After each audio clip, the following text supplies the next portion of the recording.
And I think we came to a lot of conclusion and conclusions. And there's very little difference in what we're looking at and where we want to be, where we want to go.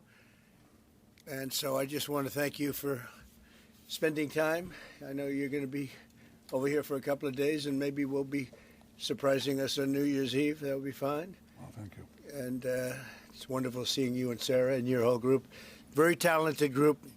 We've done very good work together, and it'll continue. So thank you very much, baby. Thank you. Thank you very much. Thank you, Mr. President. Thank you. Iraq. And all of a sudden, Iran had the whole Middle East all to itself. Well, President Trump has broken so many conventions to the surprise of people, and then they figure out, oh, well, maybe, he was right after all.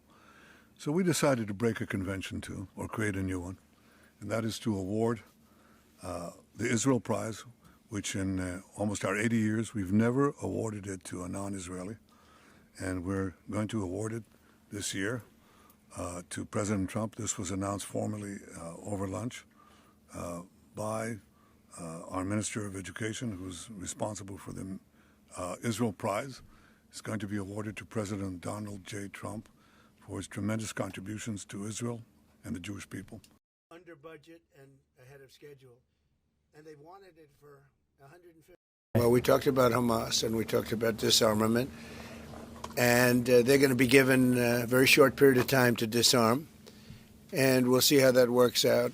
Steve Witkoff and Jared Kushner will be in charge of that from our side. But if they don't disarm, as they agreed to do, they agreed to it, and then they'll be held to pay for them. And we don't want that. We're not looking for that. But they have to disarm within a fairly short period of time. He said $4 billion more. It's going to end up costing more than $4 billion. $4 billion. Well, we have had a discussion, big discussion, for a long time on the West Bank.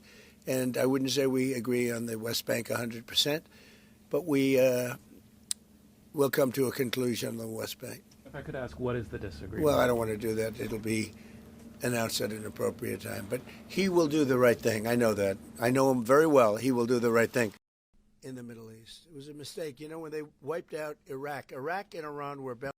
Well, I know President Erdogan very well. And as you all know, he's a very good friend of mine. And I believe that, and I do respect him, and Bibi respects him, and they're not going to have a problem. They're not going to have a problem. I know him very well. And you've seen me do things with President Erdogan and Turkey that nobody else could have done. We're not going to have a problem.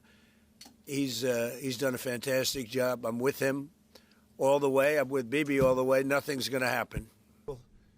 But those people aren't doing so well. Saudi Arabia's been.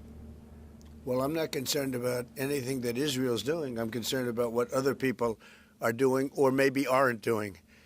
But I'm not concerned. They've lived up to the plan. They're strong. They're solid. And sometimes they don't understand when somebody violates something that you want to give them a second chance. Well, we'll give them a couple of second chances. But no, Israel's lived up to the plan 100%. Ahead of you is to pick a new chairman for the Fed. Yeah. You've said that you have